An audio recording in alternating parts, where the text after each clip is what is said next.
আসসালামু আলাইকুম প্রিয় শিক্ষার্থীরা, আশা করছি তোমরা সবাই ভালো আছো। আজকে আমরা অষ্টম শ্রেণীর গণিত বই থেকে শেষ অধ্যায় তথ্য উপাত্ত অনুশীলনী 11-র যে ম্যাথগুলো আছে সেগুলো সলভ করব। এর আগে হাফ ইয়ারলিতে আমি 15 পর্যন্ত কমপ্লিট করেছিলাম, সেটা এক ভিডিওতে আছে। আর আজকে আমরা স্টার্ট করব 16 থেকে শেষ পর্যন্ত, ইনশাল্লাহ এক ভিডিওতে কমপ্লিট করে দেব। আর যদি তোমাদের এর মধ্যে কোনোটা প্রয়োজন হয়ে থাকে তাহলে অবশ্যই প্লেলিস্ট থেকে দেখে নিতে পারবে। আর এখানে অনেকগুলো ম্যাথ, বেশ সময় সাপেক্ষ ব্যাপার, তো আশা করছি তোমরা আস্তে আস্তে মনোযোগ দিয়ে দেখবে। আর সবগুলো তো তোমাদের একসঙ্গে প্রয়োজন হবে না, যখন যেটা প্রয়োজন সেটা তোমরা দেখে নেবে। এক জায়গায় গোছানো থাকবে, এই জন্য আমি সবগুলো এক জায়গায় করে দিচ্ছি।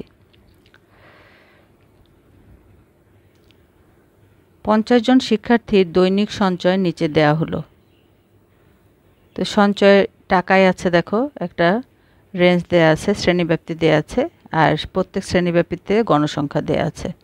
ঠিক আছে, তো প্রথম প্রশ্ন হলো ক্রমযোজিত গণসংখ্যার সারণী তৈরি করো। তো বুঝতেই পারছো, ক্রমযোজিত গণসংখ্যার সারণী তৈরি করতে গেলে প্রথমেই আমাদের এই যে এটা সম্পূর্ণটা লিখে নিতে হবে।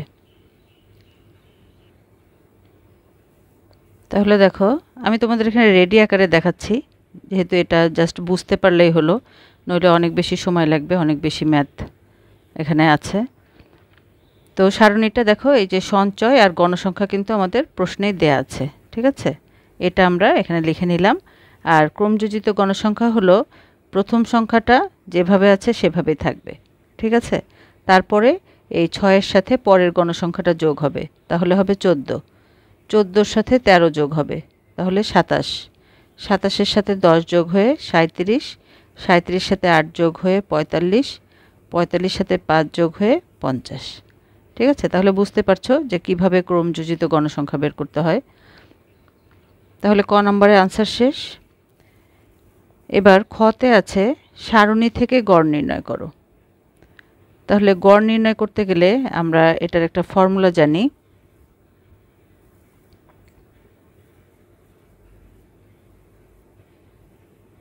গড় নির্ণয়ের ফর্মুলাটা হলো সামেশন অফ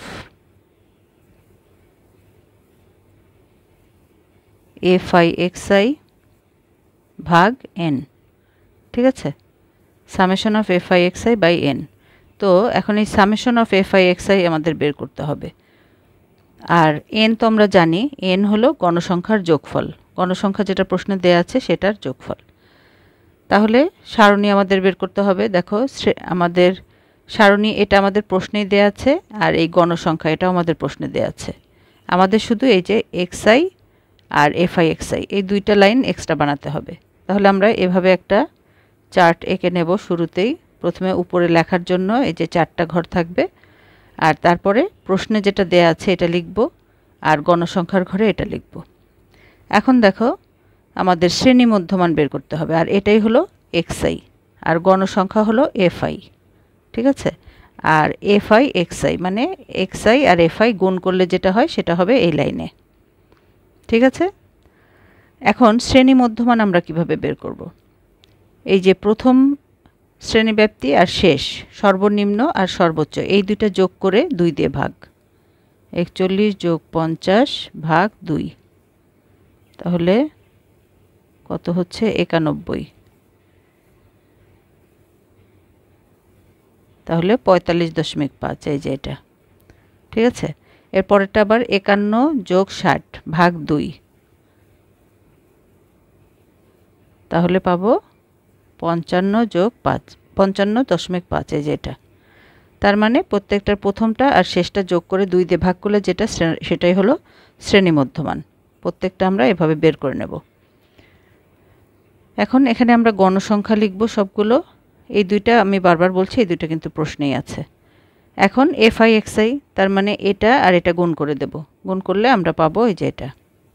আবার এই যে 55.5 আর 8 গুণ করলে পাবো এই যে এটা। আবার এই 65.5কে 13 দিয়ে গুণ করলে পাবো এটা। ঠিক আছে, 75.5 গুণন 10, এটা। তো এইভাবে আমরা সবগুলো গুণ করে এই পর্যন্ত বের করে নিলাম। এখন n হলো এই সবগুলোর সমষ্টি, যোগ করলে যেটা হয় সেটাই হবে 50। আর F summation of F I X I মানে সামেশন মানে যোগফল, এই চিহ্নটা হলো সামেশনের। এই সবগুলো যোগ করে আমরা পাবো এটা। তাহলে এখন আসো আমরা গড় নির্ণয় করি। গড় হলো summation of F I X I by N. তাহলে এফ আই এক্স এর মান বসিয়ে দাও আর এন এর মান বসিয়ে দাও, এই যে এটা ভাগ করলে আমরা পাবো এটা। এটাই হবে আনসার, গড়। আশা করছি তোমরা বুঝতে পেরেছো। এবার আমরা পরের প্রশ্নটি দেখে নেই।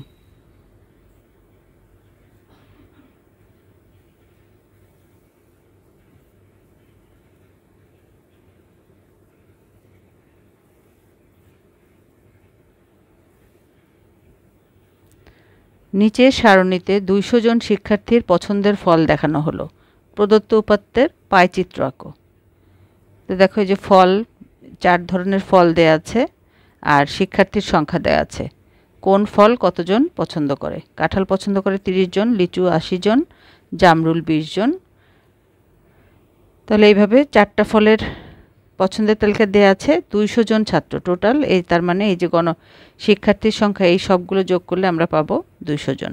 এখন আমরা এটা পাইচিত্র।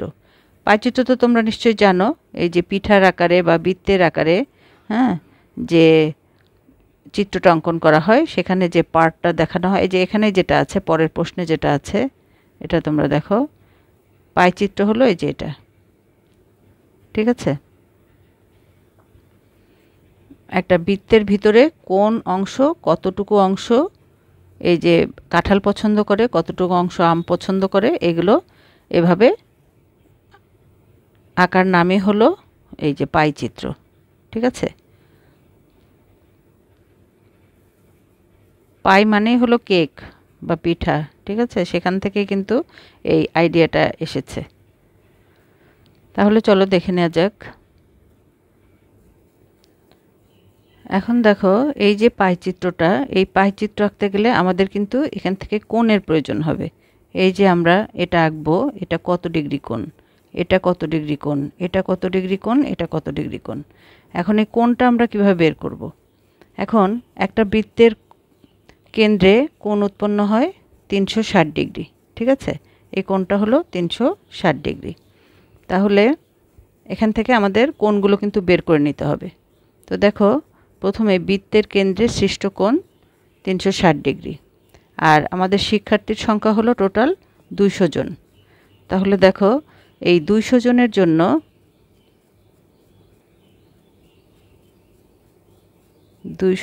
জন্য কোণ হবে 360 ডিগ্রি, তাই তো? কারণ আমাদের যেহেতু 200 জন আছে, এই 200 জনকে আমরা এই 360-এর মধ্যে ভাগ করব। তাহলে একজনের জন্য কত? একজনের জন্য কোণ হবে 360 ভাগ 200। তাহলে এখান থেকে আমরা পাবো 1.8 ডিগ্রি। এখানে একজনের জন্য বের করে নেওয়ার উদ্দেশ্য হলো আমাদের বের করতে হবে এরপরে 70 জনের জন্য। তাহলে দেখো 70 জনের জন্য কত? তাহলে একজনের জন্য 1.8 হলে 70 জনের জন্য 70 দিয়ে গুণ দিলেই হয়ে যাচ্ছে। 70 জনের জন্য কত ডিগ্রি কোণ? আবার একইভাবে 30 জনের জন্য কত? তাহলে 1.8-এর সাথে 30 গুণ করলেই কিন্তু আমরা ডিগ্রিটা পেয়ে যাচ্ছি, কোণটা পেয়ে যাচ্ছি। তারপরে 80 জনের জন্য কত ডিগ্রি কোণ? 80 জনের জন্য 1.8-এর সাথে 80 গুণ করলেই পাচ্ছি। তো এইভাবে আমরা প্রত্যেকটা কোণ বের করে নেব। দেখো এই যে একজন শিক্ষার্থীর জন্য কোণ আমরা বের করে নিলাম 1.8 ডিগ্রি। তাহলে 70 জন শিক্ষার্থীর জন্য এই যে 1.8-কে 70 দিয়ে গুণ দিলে 126। 30 জন শিক্ষার্থীর জন্য 1.8-কে 30 দিয়ে গুণ করলে 54 ডিগ্রি। তো এইভাবে সবগুলো বের করব। এখন এখানে তোমাদের বইয়ে কিন্তু আছে এভাবে, চাইলে তোমরা এভাবেও করতে পারো, যে এটাকে বের করলা না, ঠিক আছে, একজনের জন্য বের করার দরকার নেই, সবগুলোর সাথেই এই যে আমি এখানে একটু লিখে দেই। চাইলে তোমরা এটাও করতে পারো, যে এই যে 70 জন শিক্ষার্থীর জন্য কি করব আমরা? 360 ভাগ 200 গুণন 70 ইকুয়াল টু 126 ডিগ্রি। 360 ভাগ 200 গুণন 30, তাহলে 54। আলটিমেটলি কথা কিন্তু একই, 60 ভাগ 80 ইন্টু 144, ঠিক আছে। এই যে 1.8 এটার জায়গায় এই 360/2 এটাই রেখে দিলাম, কারণ এটার মানই কিন্তু 1.8 ডিগ্রি, তাই তো। এই মানটাকে মান আকারে না লিখে এই যে ভাগ আকারেই এভাবে লিখে দিলাম। তো তোমরা চাইলে এটাও করতে পারো, এটাও করতে পারো, দুইটাই হবে, কোনো সমস্যা নেই। এখন চলো আমরা পাই চিত্রটা এঁকে নিই। তাহলে নিচে আমের জন্য 126 ডিগ্রি, এই যে 70 জন শিক্ষার্থী এটা হলো আম পছন্দ করে, সেজন্য বলা হয়েছে আমের জন্য 126 ডিগ্রি, কাঁঠালের জন্য 54 ডিগ্রি, লিচুর জন্য 144 ডিগ্রি আর জামরুলের জন্য 36 ডিগ্রি কোণ দ্বারা পাইচিত্র দেখানো হলো। তাহলে প্রথমেই তোমরা একটা বৃত্ত এঁকে নেবে পেন্সিল কম্পাস দিয়ে, ঠিক আছে। তারপরে এই বৃত্ত থেকে এই ব্যাসার্ধটা এঁকে নেবে। ব্যাসার্ধ এঁকে এখন তোমরা এখানে তোমাদের প্রোটেক্টর বা চাঁদা যেটা আছে, চাঁদাটাকে এখানে বসাবে। চাঁদার মাধ্যমে এই বাহুর উপরে এই যে ব্যাসার্ধ আঁকলাম এটার উপরে চাঁদার সাহায্যে এই কোণটা আঁকবে, এখানে বসাবে। চাঁদাটাকে এখানে বসালে এখানে 0 বসিয়ে এখান থেকে 126 ডিগ্রি যাবে। এই যে এখানে একটা বিন্দু দেবে, দিয়ে এটা যোগ করে দেবে, ঠিক আছে। তাহলে যেটা 126 ডিগ্রি, তাহলে আম 126 ডিগ্রি। এরপরে এখন এই দাগটার কথা ভুলে যাও, এই যে পরের দাগটা এটার সাথে আমরা কোণ আঁকবো, ঠিক আছে। এই দাগের উপরে তোমরা চাঁদাটাকে বসাও, বসিয়ে এইখানে 0 বসাও, 0 বসিয়ে এদিক থেকে যাও। তো কাঁঠাল কত? 54 ডিগ্রি। তাহলে চাঁদার এই 0 থেকে 54 পর্যন্ত দেখো, দেখে এখানে একটা বিন্দু দাও, দিয়ে এই যে এটা যোগ করে দাও বৃত্তের সাথে। তাহলে কাঁঠাল 54 ডিগ্রি হয়ে গেল। শুধু এই বাহুটার কথা চিন্তা করো, ঠিক আছে। এইটার উপরে চাঁদা বসাও, বসিয়ে এইখানে 0 বসাও, 0 ডিগ্রি।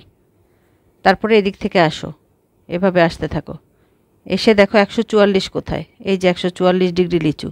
তাহলে চাঁদার 144 কোথায়, এখানে একটা ডট দাও, ডট দিয়ে এই যেটা যোগ করে দাও, ঠিক আছে। চাঁদাটা কিন্তু এই যে এটার মধ্যে বসবে। তাহলে লিচু 144 ডিগ্রি পেয়ে গেলাম আমরা।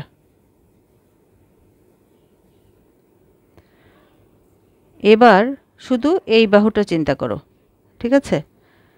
এখন কিন্তু আর প্রয়োজনও নাই, যেটা বাকি থাকবে এই দাগটা কিন্তু আমাদের আগে থেকেই আছে, এটা আমরা আগেই এঁকে নিয়েছিলাম, আর এটা এখন দিলাম। তাহলে এই কোণটা অটোমেটিক্যালি 36 ডিগ্রি হয়ে যাবে।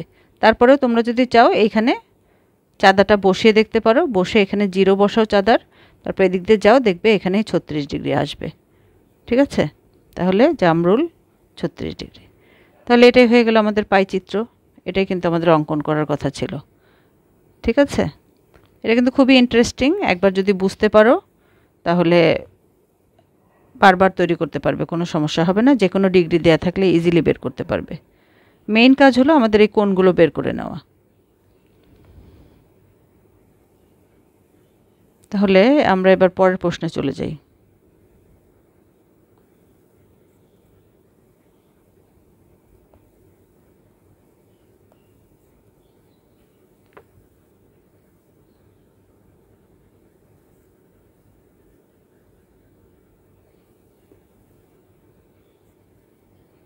এবার 18 নম্বরটা দেখো।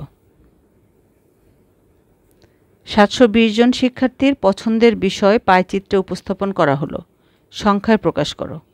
এখন জাস্ট এই 17 নম্বরের উল্টাটা, ঠিক আছে।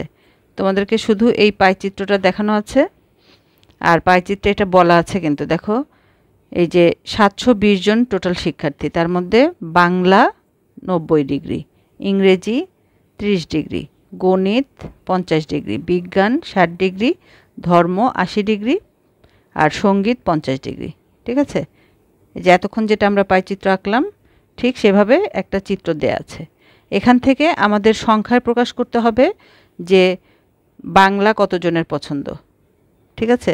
কতজন, এই যে এভাবে বের করতে হবে সংখ্যায়, যে বাংলা 40 জনের পছন্দ, ইংরেজি 50 জনের পছন্দ, এরকম, ঠিক আছে। এভাবে এই ধরনের একটা চিত্র বের করতে হবে।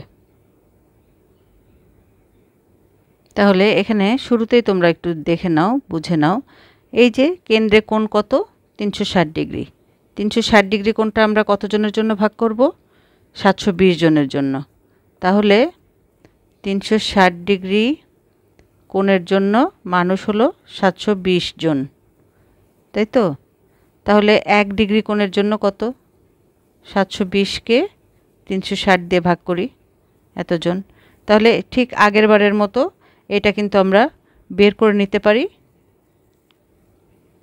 2 জন, ঠিক আছে? 1 ডিগ্রি কোণের জন্য 2 জন।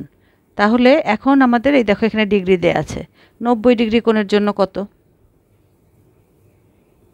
90 ডিগ্রি কোণের জন্য 2 এর সাথে 90 গুণ করে দেব, তাহলে 180 জন। তারপরে আছে কত? ইংরেজি আছে 30 ডিগ্রি।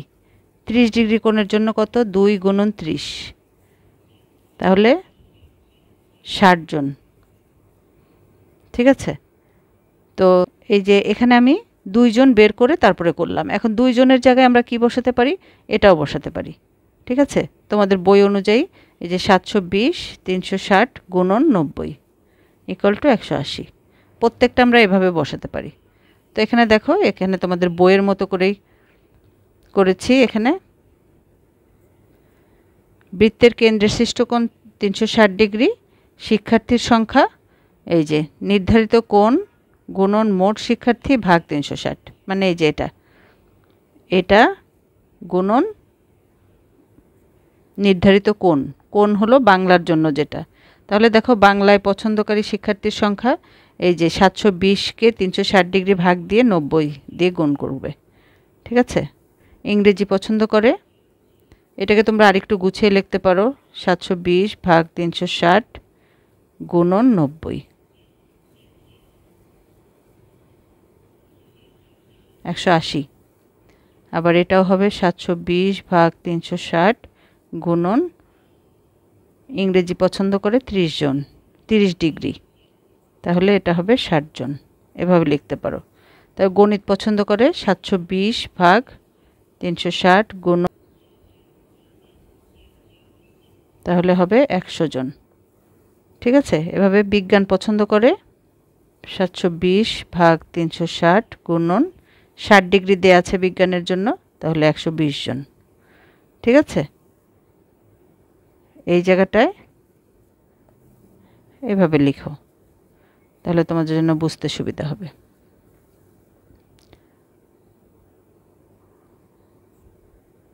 আর এখানে যদি তোমাদের এই জিনিসটা বুঝতে অসুবিধা হয়, এটার জায়গায় তোমরা এটা লিখে নিতে পারো। 360 ডিগ্রি কোণের জন্য 720 জন, 1 ডিগ্রি কোণের জন্য এতজন, ঠিক আছে?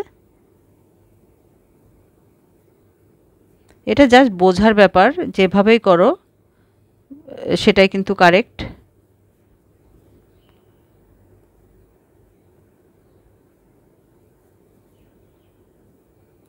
এখানে আমি এটাও লিখে দিচ্ছি, যে যেভাবে পছন্দ করো। 360 ডিগ্রি কোণের জন্য 720 জন, অতএব 1 ডিগ্রি কোণের জন্য 720 ভাগ 360 জন, ঠিক আছে? তারপরে এটা লিখলেই হবে। আশা করছি তোমরা বুঝতে পেরেছো কিভাবে পাই চিত্র আঁকতে হয়, আবার পাই চিত্র থেকে কিভাবে সংখ্যা বের করতে হয়। এখানে কিন্তু আমরা দুটোই করে ফেললাম। তো তোমরা যদি একটা করে নিয়ম ভালো করে জেনে রাখো, তাহলে কিন্তু এই ধরনের যে কোনো ম্যাথ আসলে তোমরা সেটা ইজিলি সলভ করতে পারবে, আর কোনো প্রবলেম হবে না।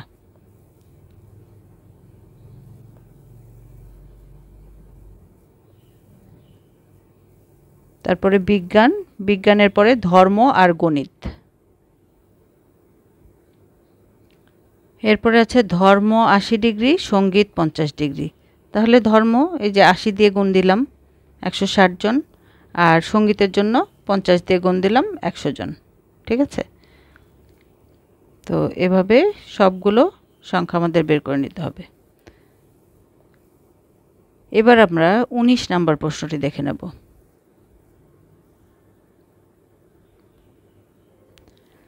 পঞ্চাশ জন ছাত্রীর গণিতের নম্বরের গণসংখ্যা নিবেশন সারণী দেয়া হলো।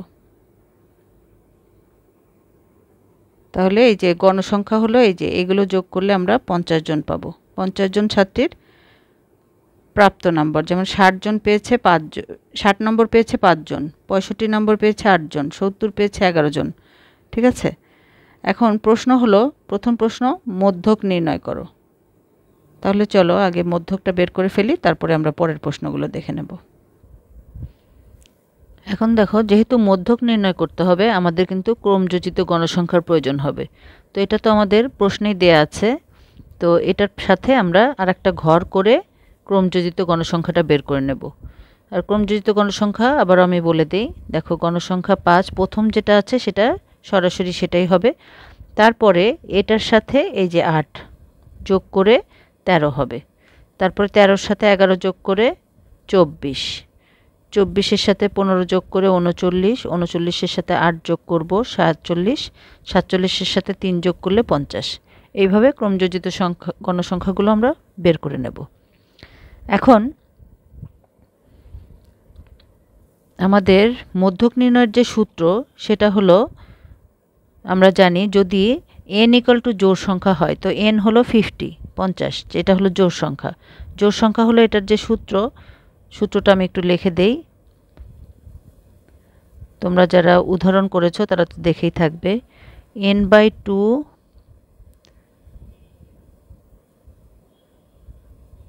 প্লাস n/2 প্লাস 1তম পদ।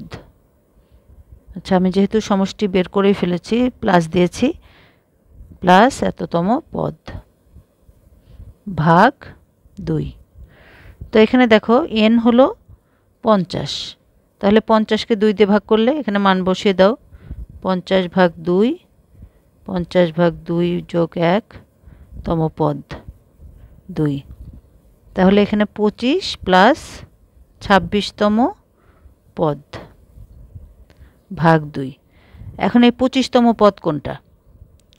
25তম পদ হলো এই ক্রমযোজিত সংখ্যা দেখে আমাদের বের করতে হবে।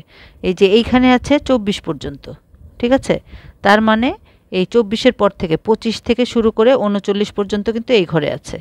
ঠিক আছে, এই ঘরে, তার মানে এটা হলো প্রাপ্ত নম্বর হলো 75। ঠিক আছে, যে ঘরে থাকবে সেই ঘরের নম্বরটা আমরা নেব। তাহলে দেখো 25ও এখানে, 26ও এখানে, দুইটাই তাহলে 75 হবে। 25তম এবং 26তম দুটোই 75 ভাগ 2, তাহলে এটা হবে 75। ঠিক আছে, এই মধ্যক 75, এটাই এখানে এভাবে দেখানো হয়েছে। প্রথমে n-কে 2 দ্বারা ভাগ করে 25 পেয়েছি, তাহলে এই যত পাবো 2 দ্বারা ভাগ করে 25, তার মানে 25 আর তার পরের পদটা নিতে হবে 26।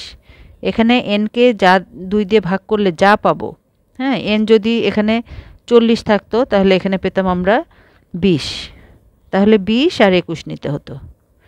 যেটা পাবো সেটা আর তার পরের সংখ্যাটা, পরেরতম পদ, 25তম পদ, 26তম পদ। ঠিক আছে, যোগ করে এই যে 75। আশা করছি তোমরা বুঝতে পেরেছো। এবার আমরা এর পরের প্রশ্নটাতে চলে যাব, খ নাম্বার। দেখো খ নাম্বারে আছে গড় নির্ণয় করো। তো কিছুক্ষণ আগে কিন্তু আমরা একটা গড় নির্ণয় করেছি। গড় নির্ণয়ের সূত্র হলো গড় = summation of fi(xi/n). তো একই প্রশ্ন কিন্তু বারবার ঘুরে ফিরে আসবে, যদি একটা শিখে নাও সবগুলোই সম্ভব। তো দেখো প্রাপ্ত নম্বর প্রশ্নে দেয়াই আছে, গণসংখ্যাও দেয়া আছে, এখানে n = 50 আমরা পেয়ে গেলাম, এই সবগুলো যোগ করলেই 50। আর এই প্রাপ্ত নম্বরটাই কিন্তু xi আর গণসংখ্যা fi। ঠিক আছে, তাহলে fi(xi) কি? এই যে প্রাপ্ত নম্বর আর গণসংখ্যা এই দুটো গুণ করলেই fi(xi). ঠিক আছে, এই 65 গুণন 8 = 520, 70 গুণন 11 = 770, 75 গুণন 15 = এটা, 80 গুণন 8 = 640, 85 গুণন 3 = 255। তো এভাবে সবগুলো fi(xi) বের করা হয়ে গেলে এটার সামেশন, মানে এই সবগুলো আমরা যোগ করব, এটা সামেশনের চিহ্ন, তাহলে যোগ করে যেটা পাবো সেটা হলো এটা। এখন গড় বের করে ফেলি। গড়ে আমরা জাস্ট এই fi(xi) এর মান বসিয়ে দেবো এটা, আর n হলো 50, তাহলে এটাকে ভাগ করলে আমরা পাবো এই যে 72.2, এটাই হবে গড়।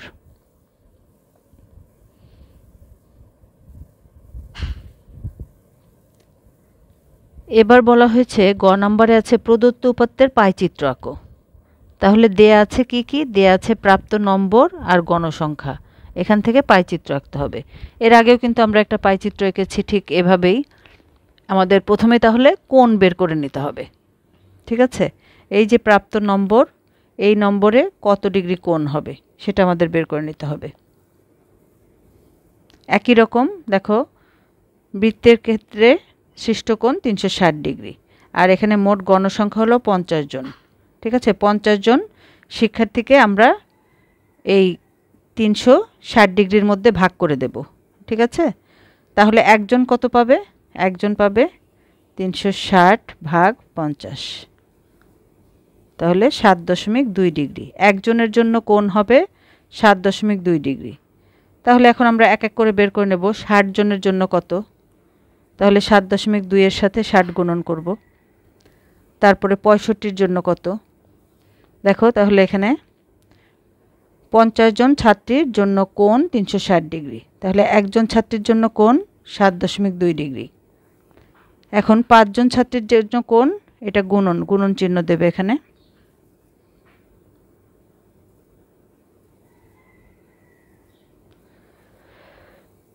সবগুলোই আমরা এক এক করে এই 7.2 ডিগ্রির সাথে যতজন শিক্ষার্থী তত গুণ করে দেব। গুণ করলে আমরা কিন্তু এই ডিগ্রিটা পেয়ে যাব।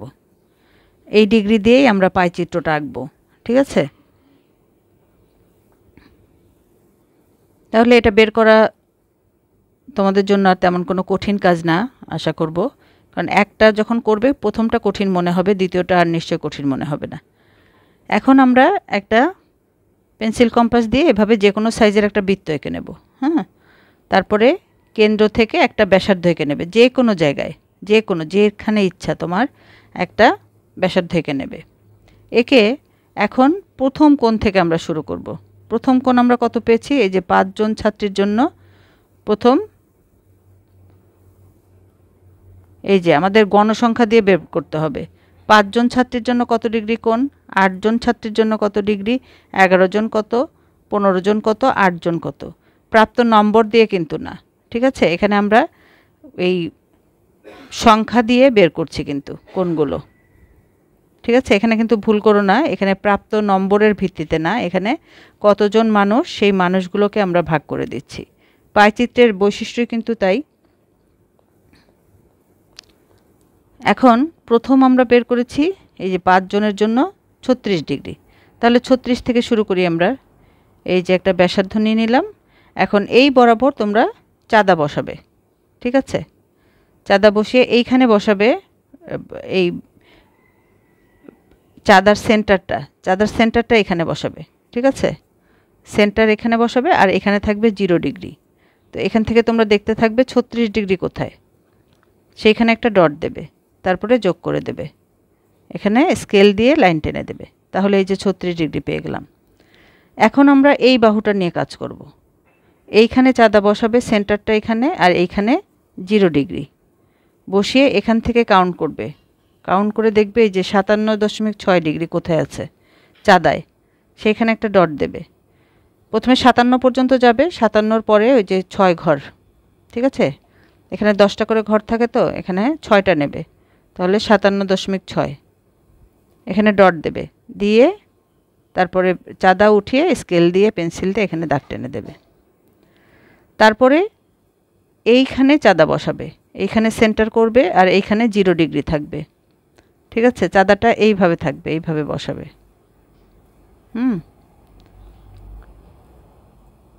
এইখানে তাহলে এখানে যদি 0 ডিগ্রি থাকে, এখন আমাদের কোণ হলো 89.2 ডিগ্রি, তাহলে এখান থেকে আমরা দেখতে থাকবো 89 কোথায়। 89-এর পরে 2 ঘর যাব, সেই পয়েন্টটাকে আমরা ডট দিয়ে এটা যোগ করে দেব। এখন আমরা চাঁদাটাকে এটার উপরে বসাবো। ঠিক আছে, এই বাহুর উপরে বসিয়ে আবার 108 ডিগ্রি কোণ নেব, এইভাবে দেখে এইখানে ডট দিয়ে এই যোগ করে দেব। তারপরে চাঁদাটা বসাবো এইখানে, এটার উপরে, তাহলে এইখানে থাকবে 0 ডিগ্রি। ঠিক আছে, এখান থেকে এখানে 0 ডিগ্রি থাকবে, এখান থেকে তোমরা এইভাবে গিয়ে দেখবে এই যে 57.6 ডিগ্রি, এখানে ডট দেবে, এটা যোগ করে দেবে। আর এই বাকি কোণটা কিন্তু আপনা আপনিই চলে আসবে, এটা আর মেপে বের করার দরকার হবে না, যেহেতু আমাদের আগের এটা ছিলই আর এখন এটা আমরা এঁকেছি। তাহলে এটা আমরা লিখে দেবো 21.6 ডিগ্রি। আর এই সবগুলো কিন্তু আমরা সিরিয়ালি এই কোণগুলো এঁকে নিলাম, ঠিক আছে। তো এটাই হয়ে গেল পাইচিত্র। আশা করছি তোমরা বুঝতে পেরেছ। আর এখানে কিন্তু ডিগ্রির পাশাপাশি তোমরা এই সংখ্যাটাও লিখে দিতে পারো, যে প্রথমটায় যে 5 জনের জন্য 36 ডিগ্রি, এখানে 5 জন এটা লিখে দিতে পারো। এরপরে 8 জন, 11 জন, 15 জন, 8 জন, 3 জন। আর নিচে অবশ্যই লিখবে চিত্র, পাইচিত্র।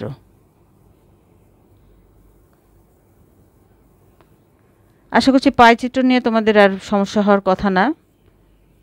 প্রত্যেকটা কিন্তু একই ধরনের কাজ আমাদের করতে হলো বারবার, যত পাইচিত্রই আসুক কাজ এটাই। প্রথমে কোণ বের করতে হবে, তারপরে সেটা দিয়ে চাঁদার সাহায্যে কোণগুলো এঁকে নিতে হবে একটা বৃত্তের ভিতরে। এবার আমরা পরের প্রশ্নটা দেখে নেই।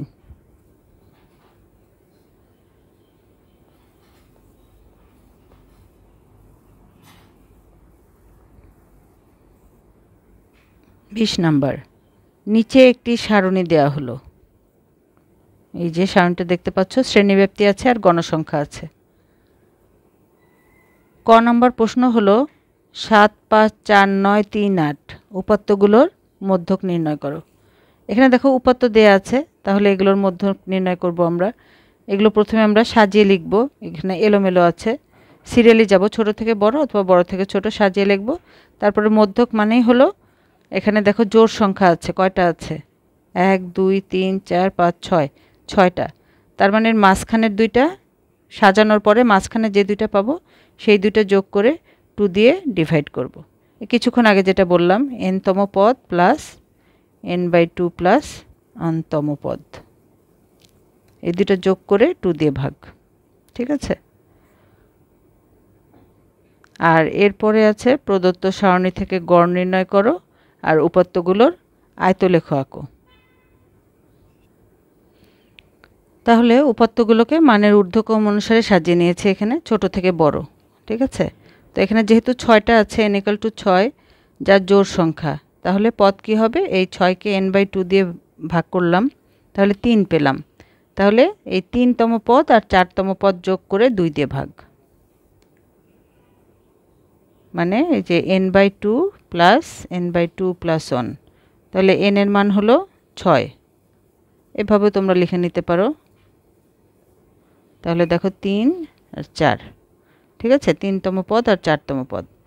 এখন 3তম পদ আর 4তম পদ কোনটাই আমরা এখানে দেখব। এটা হলো প্রথম, এটা দ্বিতীয়, এটা তৃতীয়, চতুর্থ।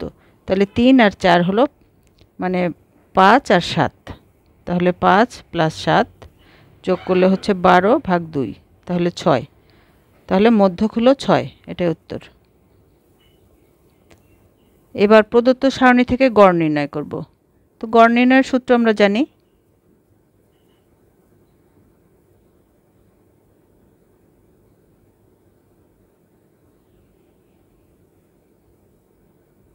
গড় equal to summation of f(i(xi)/n। তাহলে সারণীটা আমরা তৈরি করে নেব। সারণীর দেখো প্রশ্নে শ্রেণীব্যাপ্তি আর গণসংখ্যা কিন্তু দেয়াই আছে, ঠিক আছে। তাহলে আমরা এই 4টা ঘর করে নেব, যেহেতু f(i(xi) বের করতে হবে, শ্রেণীব্যাপ্তি, শ্রেণী মধ্যমান, গণসংখ্যা, f(i(xi) এটা বের করে যেটা দেয়া আছে শ্রেণীব্যাপ্তি সেটা আমরা লিখব, আর গণসংখ্যা যেটা দেয়া আছে সেটা হলো fi, সেটাও আমরা লিখে নেব।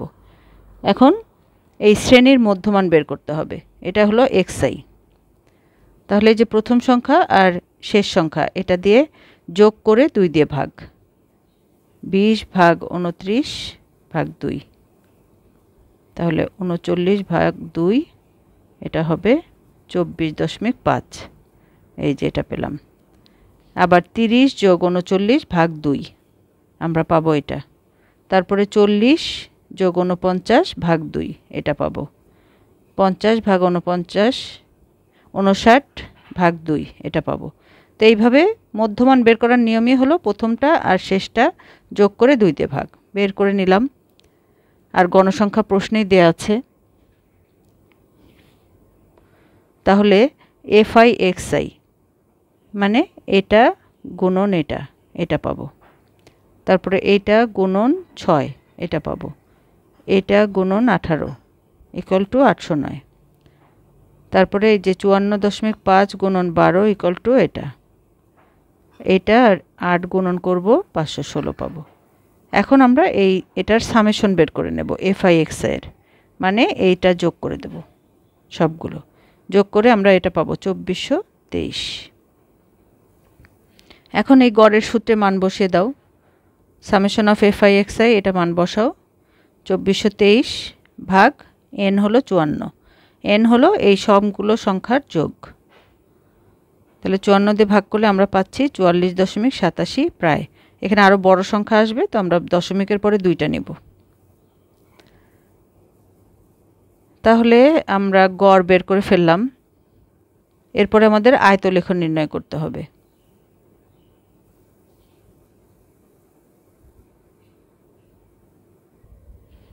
এখন আয়তলেখ যেহেতু অঙ্কন করতে হবে, আয়তলেখ হলো এই যে এরকম একটা জিনিস যেটার মধ্যে কিন্তু কোনো গ্যাপ থাকা যাবে না। এটা তোমরা ক্লাস 7-এ শিখে এসেছো যে এই বার যেটা বলে এটার মধ্যে আলাদা আলাদা করা যাবে না। ঠিক আছে, এই যে এটা হবে না, এটা হলো ভুল। এটার মধ্যে এই যে এটার সাথেই লাগানো থাকবে, সেটা হলো আয়তলেখ। তো এখন সাথেই লাগানো হতে গেলে এই বিন্দুটা কিন্তু একই বিন্দু হতে হবে। হ্যাঁ, তো আমরা আয়তলেখ আঁকি কীভাবে? এই যে শ্রেণীব্যাপ্তি দিয়ে না, তো শ্রেণীব্যাপ্তি দিলে দেখো এটার যে শেষ পরেরটার শুরু একই হতে হবে। একই যদি না হয় তাহলে তো এই একই লাইন থেকে উঠবে না, তাই না? এটা আলাদা লাইনে চলে যাবে। এটা যদি 29 হয়, এটা যদি 30 হয়, তাহলে দুইটা দুই লাইনে চলে গেল না? যে এটা যদি 29 হয়, এটাও 29 হতে হবে। এটার শেষ আর এটার শুরু দুইটাই 29 হতে হবে, তাহলে হবে, তাই না? তাহলে দেখো এখানে আছে 29, এখানে 30। এই জন্য এই দুইটাকে আমাদের একই রকম করে নিতে হবে। তাহলে একই রকম করার জন্য আমরা যেটা বলি এটা অবিচ্ছিন্ন শ্রেণীব্যাপ্তি বা শ্রেণীসীমা। আর সেটা করতে গেলে আমরা কি করি? এটা কিন্তু প্রশ্নে দেয়াই আছে, গণসংখ্যাও দেয়াই আছে। তো আমরা এখানে এই অবিচ্ছিন্ন শ্রেণীসীমার জন্য একটা চার্ট তৈরি করে নেব, এভাবে এঁকে নেব। তো এই দুইটা প্রশ্ন অনুযায়ী আমরা লিখে নেব। আর এখন অবিচ্ছিন্ন শ্রেণীসীমা বের করব। এই যে 20, এখান থেকে আমরা 0.5 কমিয়ে দেব। ঠিক আছে, তাহলে 20 থেকে 0.5 বিয়োগ করো, তাহলে হবে 19.5, সেটা আমরা লিখব। আর এই যে আমরা এখান থেকে বিয়োগ করলাম, এটা এখানে নিয়ে যোগ করে দেব, 29-এর সাথে যোগ করে দেব, তাহলে 29.5 হবে এটা। একইভাবে প্রত্যেকটাই একই কাজ করব। এই 30 থেকে আমরা 0.5 বিয়োগ করে দেব, তাহলে পাবো 29.5। আর এই 39-এর সাথে 0.5 যোগ করে দেব, তাহলে পাবো 39.5। তাহলে দেখো এখানে কিন্তু পার্থক্য থাকলো না, আমরা একটা থেকে কমিয়েছি আর একটা থেকে আরেকটাতে বাড়িয়েছি। তাহলে এখানে যা ছিল এখানেও কিন্তু তাই আছে। তো একইভাবে এখানেও আমরা 0.5 কমিয়ে দেব, এখানে বাড়িয়ে দেব। এটাতে কমিয়ে দেব, এখানে বাড়িয়ে দেব। এখানে 0.5 কমিয়ে দেব, এখানে 0.5 বাড়িয়ে দেব। তো এই যে পেয়ে গেলাম অবিচ্ছিন্ন শ্রেণীসীমা। এখন এটার মাধ্যমে আমরা আয়তলেখ আঁকব। তো আয়তলেখের জন্য তোমাদের প্রথমে একটা ছক কাগজ নিয়ে নিতে হবে বা গ্রাফ পেপার। এখানে কোনটাকে তোমরা কত 2 ঘর নিচ্ছ নাকি 3 ঘর নিচ্ছ সেটা কিন্তু এখানে অবশ্যই লিখে দিতে হবে। এটা যে এরকমই হতে হবে এমন কোনো কথা নেই। তুমি চাইলে আরও বড় করে আঁকতে পারো এটা। তুমি যদি 4 ঘর সমান 1 ইউনিট নাও তাহলেও কিন্তু আরও বড় হবে এটা। যত ঘর নেবে। এখানে বলা হয়েছে x অক্ষ বরাবর প্রতি ঘরকে অবিচ্ছিন্ন শ্রেণীসীমার 1 একক ধরা হয়েছে, আর y অক্ষ বরাবর প্রতি ঘরকে গণসংখ্যার 1 একক ধরে আয়তলেখ আঁকা হলো। তো এখানে যে প্রত্যেকটা ঘরকে 1 ধরা হয়েছে, তো তুমি যদি এখানে প্রতি 2 ঘরকে বলো, প্রতি ঘরকে না বলে 2 ঘর বা 4 ঘরকে 1 একক ধরা হয়েছে, তাহলে 4টা করে নিতে হবে, 4টা করে 1 হবে। এরপরে আরও 4টা পরে 2, আরও 4টা পরে 3, এরকম হবে। ঠিক আছে, তাহলে এটা কিন্তু আরও বড় আসবে। এত ছোট হবে না। আর এই মূল বিন্দু থেকে 19.5 পর্যন্ত ভাঙা চিহ্ন দিয়ে আগের ঘরগুলোর বিদ্যমান বোঝানো হয়েছে। এই যে এখানে দেখো প্রথমেই আমরা এক্স অক্ষ এঁকে নেব, এভাবে ওয়াই অক্ষ এঁকে নেব, এটা এক্স ওয়াই, আর এখানে শূন্য মূল বিন্দু। তো মূল বিন্দু থেকে প্রথমে আমরা এখানে লিখব, প্রথমটা হলো এই যে 19.5, তারপর লিখব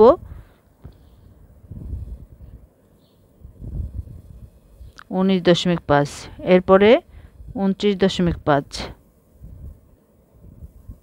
এরপর 39.5, 49.5, 59.5, 69.5।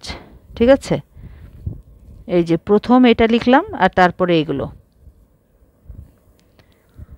আর এদিকে হলো, তাহলে এদিকে আমরা কি দিলাম, এদিকে হলো অবিন্যস্ত শ্রেণীব্যাপ্তি, এটা আমরা লিখে দিব অবিন্যস্ত শ্রেণীব্যাপ্তি, যেখানে লেখাই আছে। আর এদিকে নিব গণসংখ্যা, তাহলে এখানে গণসংখ্যা লিখে দেব, গণসংখ্যা দিয়ে আরও দিব। আর গণসংখ্যাগুলো আমরা নিব এটার উপরে ভিত্তি করে। এখানে দেখো সর্বোচ্চ 18 আছে, তাহলে আমরা 20 পর্যন্ত নিতে পারি। আমরা যদি 5 করে ধরি, এটা নিলাম 5, 10, 15, 20, তাহলে যেহেতু 18 পর্যন্ত আমাদের লাগবে 20 পর্যন্ত হয়ে যাবে। এখন এই শ্রেণীব্যাপ্তিতে আছে 10 জন, তাহলে এই যে 10 পর্যন্ত আমরা এঁকে নেব, এই যেখানে গণসংখ্যা 10। ঠিক আছে, আর এই শ্রেণীব্যাপ্তি হলো এটা, তাহলে 10 নিয়ে নিলাম। আর এরপরটা আছে দেখো 29 থেকে 39, এটা আছে 6, এই যে 29 থেকে 39, 6, এখানে 5, তাহলে 5-এর পরে এক ঘর, এই এঁকে নিলাম। এরপরে আছে 39 থেকে 49, এটাই আছে 18 জন, তাহলে এখানে দেখো 20, তাহলে 20-এর নিচে 2 ঘর 18, তাহলে এখানে এঁকে নিলাম। আর এরপরে আছে 12, এই যে 10-এর উপরে 2 ঘর, এই 12। তারপরে যেটা আছে এটাও আমরা এঁকে নিলাম, এটা আছে 8।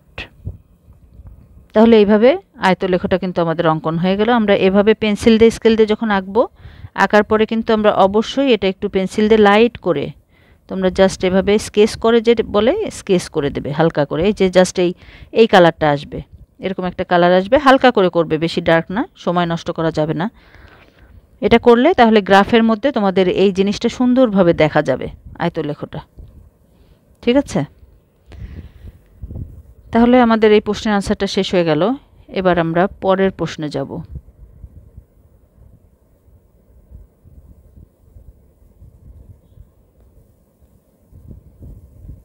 পরের প্রশ্ন মানে 21 নম্বর প্রশ্ন, আর এটাই এই চ্যাপ্টারের এবং এই বইয়ের শেষ প্রশ্ন।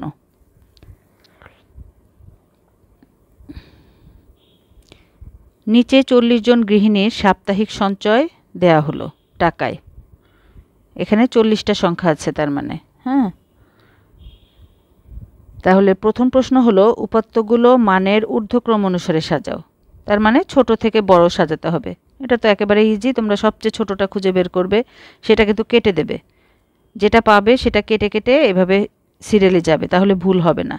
আর অবশ্যই লেখার পরে গুণে দেখবে যে সেখানে 40টা সংখ্যা আছে কিনা, কারণ এখানে 40টা আছে। এরপর আমরা মধ্যক ও প্রচুরক নির্ণয় করব, তারপর শ্রেণী ব্যবধান 5 ধরে গণসংখ্যা নিবেশন সারণী তৈরি করে গড় নির্ণয় করা। তো অনেকগুলো জিনিস বের করতে হবে আমাদের। তাহলে প্রথম প্রশ্ন অনুযায়ী উপাত্তগুলোকে মানের ঊর্ধ্বক্রম অনুসারে সাজালে পাই, এই যে আমরা এভাবে সাজিয়ে নেব, সবচেয়ে ছোটটা 122, তারপর 125, 132, এভাবে আমরা এক এক করে লিখে, আর কোনো সংখ্যা একই সংখ্যা যদি 2 বার থাকে তাহলে সেটাও কিন্তু আমাদের পরপর লিখতে হবে। যেমন এখানে দেখো 140 3 বার আছে, 3 বারই আমরা লিখেছি। আবার এই যে 145 2 বার আছে, 2 বারই লিখেছি। 148 এখানে 2 বার আছে, 2 বারই লিখতে হবে। ঠিক আছে, মোট কথা সবগুলো কাউন্ট করে দেখতে হবে যে এখানে 40টা আছে কিনা। এই দেখো সর্বোচ্চ হলো 175। তাহলে ক নাম্বার প্রশ্নের আনসার হয়ে গেল। এবার খ নাম্বার আছে মধ্যক ও প্রচুরক নির্ণয় করো। তো মধ্যক মানেই আমরা জানি, এখানে দেখো সংখ্যা আছে n = 40, যা জোড় সংখ্যা, তাহলে এটাকে আমরা 2 দিয়ে ভাগ করব, তাহলে মধ্যক হবে 20তম পদ আর 21তম পদের যোগফলকে 2 দিয়ে ভাগ। তাহলে 20তম পদ 21তম পদ কোনটা সেটা কিন্তু আমরা এখান থেকে বের করে নিতে পারবো। হ্যাঁ, এখান থেকে আমরা কাউন্ট করে 20তম পদটা বের করে নেব যে কোনটা আছে 20তম পদ। 1 2 3 4 5 6 7 8 9 10 11 12 13 14 15 16 17 18 19 20। ঠিক আছে, এই যে 20 আর এটা 21, এই দুইটা পদের মান আমরা বসিয়ে দিলাম, একে 2 দিয়ে ভাগ করলাম। তাহলে এই যে 150 হলো আমাদের মধ্যক।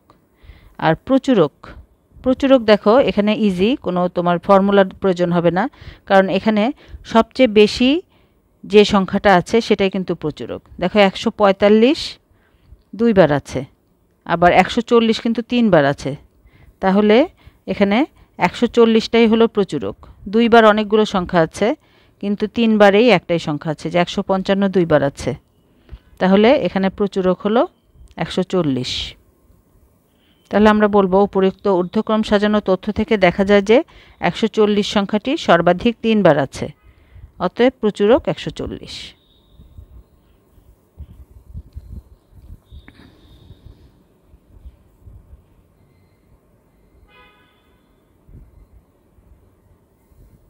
এরপর শ্রেণী ব্যবধান 5 ধরে গণসংখ্যা নিবেশন সারণী তৈরি করে গড় নির্ণয় করো। তাহলে যেহেতু এটা সারণী তৈরি করতে হবে, তাহলে আমাদের কিন্তু শ্রেণী সংখ্যা বের করতে হবে। আর শ্রেণী সংখ্যা বের করার নিয়ম হলো পরিসর বের করতে হবে। প্রথমে সর্বোচ্চ সংখ্যাটা নিয়ে নেব। এখানে সর্বোচ্চ সংখ্যা আর সর্বনিম্ন সংখ্যা কিন্তু ইজি, এটা থেকে বের করব। এটা সর্বনিম্ন, এটা সর্বোচ্চ। তাহলে সর্বোচ্চ সংখ্যা 175, সর্বনিম্ন সংখ্যা 122। আর পরিসরের সূত্র হলো সর্বোচ্চ থেকে সর্বনিম্ন বিয়োগ করে 1 যোগ করতে হবে, তাহলে পাবো 54। ঠিক আছে, এটা থেকে এটা বিয়োগ করে দিলাম। তাহলে শ্রেণী সংখ্যা কি? শ্রেণী সংখ্যা হলো এই পরিসরকে, এই যে শ্রেণী ব্যবধান 5 বলা হয়েছে, পরিসরকে শ্রেণী ব্যবধান দিয়ে ভাগ করব। ভাগ করে যেটা পাবো সেটাই হলো শ্রেণী সংখ্যা। কিন্তু শ্রেণী সংখ্যা কখনোই দশমিকে হবে না। দশমিকের পরে যদি কিছু থাকে তাহলে অবশ্যই এই সংখ্যাটার সাথে 1 যোগ করতে হবে, মানে এখানে যা থাকবে তার পরের সংখ্যাটা নিতে হবে। 10 আছে, 11 নেব। এখন আমরা সারণীটা লিখে নেব। আর সারণী করতে গেলে আমাদের এরকম একটা টেবিল তৈরি করে নিতে হবে পেন্সিল আর স্কেল দিয়ে। তো এখানে দেখো শ্রেণী সংখ্যা বের করার উদ্দেশ্যই হলো এই যে 11 কেন পেলাম, এই যে 11টা লাইন আমরা তৈরি করব, এখানে 11টা আঁকতে হবে মোট। ঠিক আছে, কারণ এখানে শ্রেণীব্যাপ্তি আমরা 11টাই পাবো, সেজন্য কিন্তু শ্রেণী সংখ্যা বের করা। এখানে দেখো 11টা আছে, আর উপরে এটা লেখার জন্য একটা ঘর করবে, আর নিচে মোট লেখার জন্য একটা। তাহলে 11 আর 2 এ 13টা ঘর করে নেবে। এখন শ্রেণীব্যাপ্তি লেখার নিয়ম কি? আমাদের সর্বনিম্ন সংখ্যা হলো 122। তাহলে আমরা 121 থেকে ধরতে পারি, 120 থেকেও ধরতে পারি। 120 থেকে, আর শ্রেণীব্যাপ্তি বলা, শ্রেণী ব্যবধান আছে 5, তার মানে এর ভিতরে 5 ব্যবধান থাকতে হবে।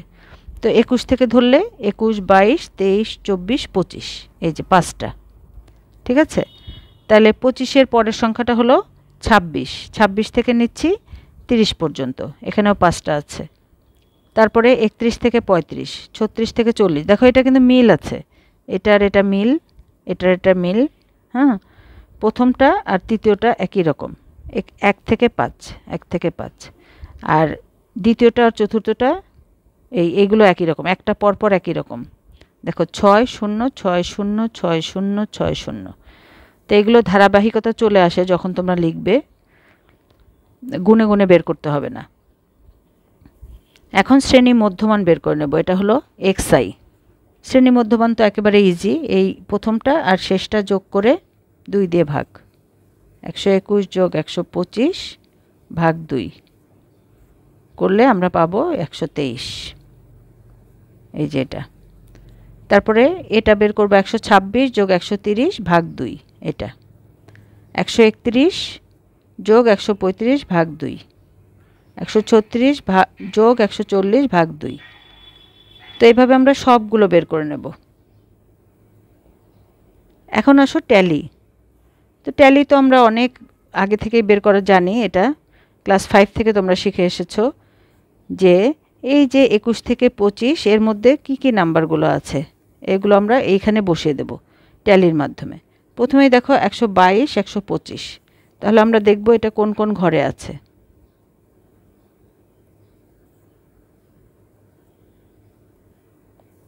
122 দেখো এখানে আছে প্রথম ঘরে, 125ও প্রথম ঘরে। আর যেটা হয়ে যাবে সেটা কিন্তু আমরা কেটে দেব, তাহলে ভুল হওয়ার সম্ভাবনা থাকবে না। এরপরে 132, 135 আমরা দেখি কোথায় আছে। 132 দেখো এই যে এই ঘরে আছে, 135ও এই ঘরে, মিলে যাচ্ছে আর কি। আচ্ছা সিরিয়ালি হবে এটা, কারণ এখানে আমরা সাজিয়ে লিখেছি। হ্যাঁ, এটা সুবিধা হলো যেহেতু সাজানো আছে পরপর ঘরেই আমরা পেয়ে যাব। 136, 137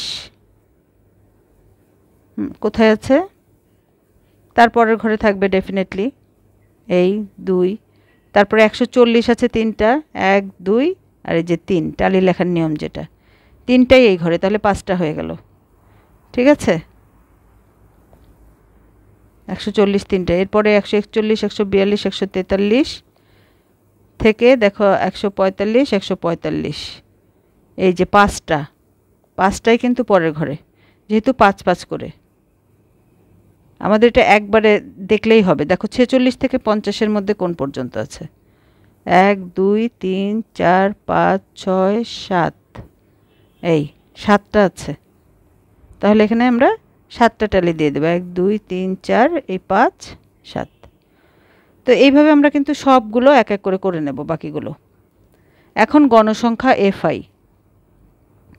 তাহলে গণসংখ্যা হলো এই ট্যালি গুনে গুনে এখানে লেখা 2 2। আর এখানে তোমরা অবশ্যই ফাঁকা না রেখে একটা করে দাগ দিয়ে দেবে যেখানে কিছু নাই, তাহলে এখানে 0, এখানে 2 2, এখানে আছে 5টা 5, এখানেও 5টা 5, এখানে 7টা 7, এখানে 5 5। ঠিক আছে, এখন এই মধ্যমান হলো xi আমরা জানি, আর গণসংখ্যা হলো FI। তাহলে FI xi মানে এই যে এটা গুণন এটা, তাহলে 246। 128 গুণন 0 0, 133 গুণন 2 266, 138 গুণন 5 690, 143 গুণন 5 715, 148 গুণন 7 এটা। ঠিক আছে, তাহলে সবগুলো গুণ করে আমরা এটা পাবো। এখন সামেশন বের করতে হবে, summation of FI xi।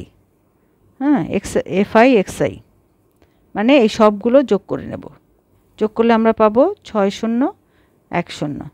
R n = 40, এখানে অবশ্যই গুণে দেখবে 40 হয়েছে কিনা। হ্যাঁ, যদি এখানে ভুল হয় তাহলে কিন্তু এখানে 40 আসবে না, 40 না আসলেই বুঝতে হবে এখানে কোথাও ভুল হয়েছে।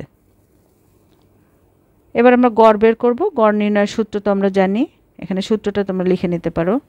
গড় = summation of FI xi by n।